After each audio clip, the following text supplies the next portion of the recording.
Hello friends, అందరు ఎలా ఉన్నారు? బాగున్నారు అనుకుంటున్నాను. నెక్స్ట్ ఏంటంటే, ఇక గ్రూప్ 2 గురించి మనం చూసుకుంటే ఎగ్జామ్ అయిపోయింది. చాలామంది కట్ ఆఫ్స్ అని చెప్పేసి అడిగారు, నేను వీడియో చేశాను. నెక్స్ట్ అబ్జెక్షన్స్ మీద కూడా వీడియో చేయమన్నారు, నేను వీడియో చేశాను అనమాట. నెక్స్ట్ అబ్జెక్షన్స్ ఈరోజు లాస్ట్ అండి. ఈరోజు లాస్ట్. ఎవరన్నా రేస్ చేయాలంటే రేస్ చేయొచ్చు. కొంతమందికి రేస్ చేయడం తెలియదు. సో వాళ్ళు నాకు కాంటాక్ట్ అయ్యి మీరు నాకు డీటెయిల్స్ ఇచ్చినా నేను రేస్ చేయమని రేస్ చేస్తాను, ఇబ్బంది ఏం లేదు. ఎందుకంటే ఇప్పుడున్న ప్రజెంట్ ఒక్క మార్కు కాదు, 0.25 మార్కు కూడా చాలా చాలా ఇంపార్టెంట్. ఎందుకంటే చాలామంది రేసులో ఉన్నారు, చాలా తక్కువ మార్కులతో మధ్యలో గ్యాప్, అంటే తక్కువ మార్కులు గ్యాప్ ఉంది. సో ఇప్పుడు మనం కానీ రేస్ చేయకపోతే అది కన్సిడర్ చేయరు. సో చాలామంది చాలా రేస్ చేశారు. అసలు ఈ పేపర్ సెట్టింగ్ ఏందో నాకైతే అర్థం కావట్లే, కానీ చాలా యాంబిగ్యూస్గా ఉందండి. చూసుకున్నట్లయితే కొన్ని క్వశ్చన్స్ అసలు ఎలా ఉన్నాయంటే, ఇప్పుడు ఫర్ ఎగ్జాంపుల్ గ్రీన్ హౌస్ గ్యాసెస్కి సంబంధించింది కాదేంటి అని క్వశ్చన్. దాంట్లో మాంట్రియల్ ప్రోటోకాల్ ఉంది, ప్యారిస్ అగ్రిమెంట్ ఉంది, అలాగే బేసల్ కన్వెన్షన్ ఉంది, క్యోటో ప్రోటోకాల్ ఉంది.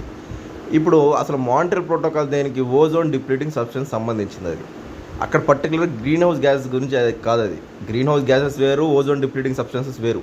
గ్రీన్ హౌస్ గ్యాసెస్ అంటే కార్బన్ డైఆక్సైడ్, మీథేను, ఇవన్నీ వస్తాయి, SF6.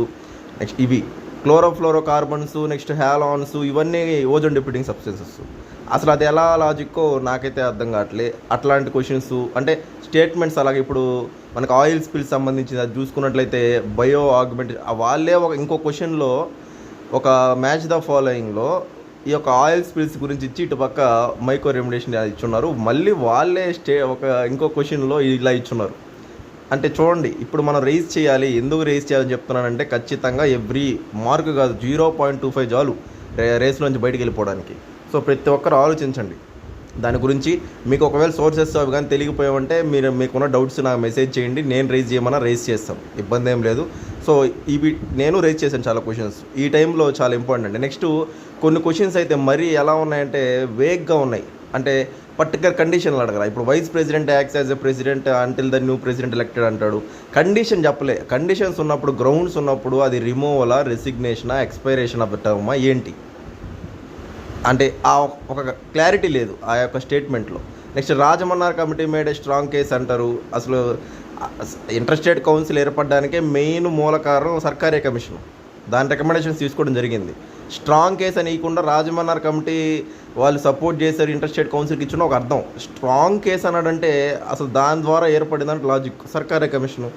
అసలు ఎగ్జామినర్స్ ఎట్లా వాళ్ళు ఆన్సర్స్ ఇచ్చారో నాకైతే అర్థం కావట్లేదు. మినిమం ఎక్స్పీరియన్స్తో ఉన్నా కానీ కొన్ని అయితే ఇది మరి సిఆర్ అనేది క్రిటికల్ అయితే క్రిటికల్ ఎక్స్టెంట్ అని ఇచ్చారు, అది చూసి సల్ఫర్ సైకిల్ అని ఇచ్చారు, ఫాస్ఫరస్ సైకిల్ ఆన్సర్ అయితే. నెక్స్ట్ ఇట్లాగే చాలా క్వశ్చన్స్ అండి, చెప్పుకుంటా పోతే ఎన్నెన్నో క్వశ్చన్స్. నెక్స్ట్ ఇంకోటేమో క్యాపిటల్ చేంజ్ చేసింది మాధవ వర్మ అన్నారు, కానీ గోవింద వర్మ ఆన్సరు. అసలు మాధవ వర్మ క్యాపిటల్ షిఫ్ట్ చేయాల విష్ణుకుండే డైనాసిటీలో. సో ఇలాంటి ఎన్నెన్నో క్వశ్చన్స్ ఉన్నాయండి. ఫైనల్ కీలో చూడండి 10 to 15 మార్క్స్ డిఫరెన్సెస్ వచ్చే విధంగా ఉంది. ఇప్పుడు మీరు ఫిక్స్ అయిపోకండి ఇన్ని మార్క్స్ వచ్చేసి అన్ని మార్క్స్ వచ్చేసి అని. ఫైనల్కి 10 నుంచి 15 క్వశ్చన్లు పూర్తిగా డిలీట్ చేయడమా, లేకపోతే ఆన్సర్స్ చేంజ్ చేయడమా, ఏదో విధంగా జరుగుతుంది. సో మీరు ఇప్పుడు ఉన్నదానికి ఏమీ ఆలోచించకండి. గ్రూప్ 2 గురించి ఇంకా జరుగుతుంది. మీరైతే అబ్జెక్షన్స్ ఈరోజు రైజ్ చేయండి. ఫైనల్గా కొంతమందికి తెలియదు, నన్ను అడిగినారు కూడా, మెసేజ్ చేస్తున్నారు, సార్ ఎలా రైజ్ చేయాలని. తెలియని వాళ్ళకి మీరు నాకు ఎన్ని క్వశ్చన్స్ చెప్పి ఏ క్వశ్చన్స్ రైజ్ చేయాలి చెప్పి మీకు తెలిసిన సోర్సెస్ చెప్పండి, నాకు తెలిసిన సోర్సెస్ కూడా యాడ్ చేస్తాను. సో మొత్తానికి రైజ్ చేయండి. ఈరోజే లాస్ట్ కాబట్టి తర్వాత మనం చేసేది ఏం లేదు. ఎవ్రీ మార్క్ కాదు, 0.25 కూడా ఇంపార్టెంట్. మళ్ళీ చెప్తున్నాను, ఒక జాబ్ కోల్పోవడం కొంత కష్టపడి కూడా చాలా అంటే చాలా బాధాకరం. మళ్ళీ ఏం చేయలేని పరిస్థితి. తర్వాత ఏంటంటే, నాకు కాల్స్ చేయకండి ప్లీజ్. 100 మంది కాల్స్. సార్ నాకు ఇన్ని మార్క్స్ వచ్చి కట్ ఆఫ్ నెక్స్ట్ క్వాలిఫై అవుతాను లేదా, సార్ నాకు ఇది, సార్ నాకు అది, సార్ ఇది, సార్ నేను ఒకరితో 10-15 నిమిషాలు మాట్లాడడం 100 మందితో రోజే అయిపోతుందండి. ఇంకా నేను ఎట్లా ప్రిపేర్ అవ్వాలి ఏంటి? సో ఎవరు దయచేసి నా నెంబర్కి కాల్ చేయకండి, వాట్సాప్ మెసేజ్ చేయండి, నేను రిప్లైస్ ఇస్తాను మీకు. నేను ఫ్రీ టైంలో, నేను స్టడీలో ఉన్నానంటే మినిమం 4-5 అవర్స్ అసలు నాకు ఏం తెలియదు లోకం, నేను ఫుల్ ఆ స్టడీలోకి వెళ్ళిపోతా. మెయిన్స్ యూపీఎస్సీ ప్రిపేర్ అవుతున్నా. నెక్స్ట్ March 1 నుంచి క్లాసెస్ ఉన్నాయి. దయచేసి నేను కాల్ చేసిన ప్రతి ఒక్కరికి రెస్పాన్స్ ఇస్తున్నా, వాళ్ళతో మాట్లాడుతున్నా. మీరు అర్థం చేసుకుని నాకు మెసేజ్ చేయండి. వాట్సాప్ ఉంది కదా, వాట్సాప్లో ఆ నెంబర్కి మెసేజ్ చేయండి, నేను మీకు రిప్లై ఇస్తాను, ఇబ్బంది ఏం లేదు. ఓకేనా? నెక్స్ట్ ఈ యొక్క గ్రూప్ 1 కోర్స్ సంబంధించి మీకు ఆల్రెడీ చెప్పాను, March 1 స్టార్ట్ అవుతుందని చాలామంది ఇప్పటికీ తీసుకున్నారు. సో ఇంట్రెస్ట్ వాళ్ళు తీసుకోండి.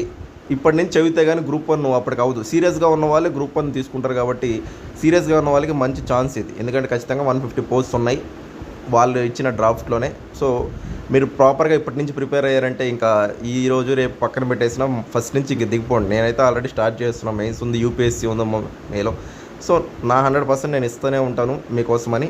సో ఇంకా ఇంట్రెస్ట్ ఉన్న వాళ్ళు దయచేసి మీరు నెంబర్ కాంటాక్ట్ చేసి జాయిన్ అవ్వండి. ఎందుకంటే టైం వేస్ట్ చేసుకోకండి. నా ఉద్దేశం ఏంటంటే టైం వేస్ట్ చేసుకోకూడదని. తర్వాత ఏంటంటే ఫీజు సింగిల్ ఇన్స్టాల్మెంట్లో కట్టలేము సార్ అని చాలామంది అన్నారు. పర్లేదండి, ఇక్కడ మనీ ఏం మెయిన్ అని నేను ఎప్పుడు అన్నాను. సింగిల్ ఇన్స్టాల్మెంట్స్లో కాదు 2 ఇన్స్టాల్మెంట్స్లో కట్టండి. ఏముంది చెప్పండి, 2 ఇన్స్టాల్మెంట్స్లో తీసుకోండి. మీరు ప్రాపర్గా చదువుకొని సక్సెస్ అయ్యారంటే నా సైడ్ నుంచి నేను మీకు ఒక టీచర్గా, నేను ఒక మెంటర్గా, ఒక గైడెన్స్ ఇచ్చేవాడుగా నేను సక్సెస్ అయినట్టు అని నేను భావిస్తాను. ఓకేనా? 2 ఇన్స్టాల్మెంట్స్లో కట్టండి, ఇబ్బంది ఏం లేదు. మీరు జాయిన్ అవ్వండి, సబ్జెక్ట్ నేర్చుకోండి. ఒక్కసారి సబ్జెక్ట్ నేర్చుకోవాలంటే ఏ ఎగ్జామ్ అయినా రెడీ అయిపోయినట్టే. సో అది ఫ్రెండ్స్ విషయం అయితే. సో మీకేమైనా డౌట్స్ ఉన్నా, అబ్జెక్షన్స్ ఉన్నా కింద నాకు వాట్సాప్లో మెసేజ్ చేయండి నా నెంబర్కి. ఓకేనా? నా నెంబర్ ఇక్కడ స్క్రీన్ మీద చెప్తున్నాను కదా, ఈ నెంబర్కి మెసేజ్ చేయండి. నెక్స్ట్ కామెంట్స్ కూడా ఎవరన్నా మెసేజ్ అంటే కింద కామెంట్స్ చేయండి. వాటికి సంబంధించి అబ్జెక్షన్స్ సంబంధించింది, కోర్స్ సంబంధించిన డీటెయిల్స్, ఇంకా ఎవరికైనా డీటెయిల్స్ గురించి పర్టికులర్ కావాలి గ్రూప్ 1 సంబంధించి అంటే నా వాట్సాప్ నెంబర్కి మెసేజ్ చేయండి. కాల్స్ అయితే దయచేసి చేయకండి ప్లీజ్. నా సైడ్ కూడా అర్థం చేసుకోండి. ఓకే ఫ్రెండ్స్, అయితే ఉంటాను. నెక్స్ట్ వీడియోలో కలుద్దాం. థ్యాంక్ యూ, బాయ్ అండి.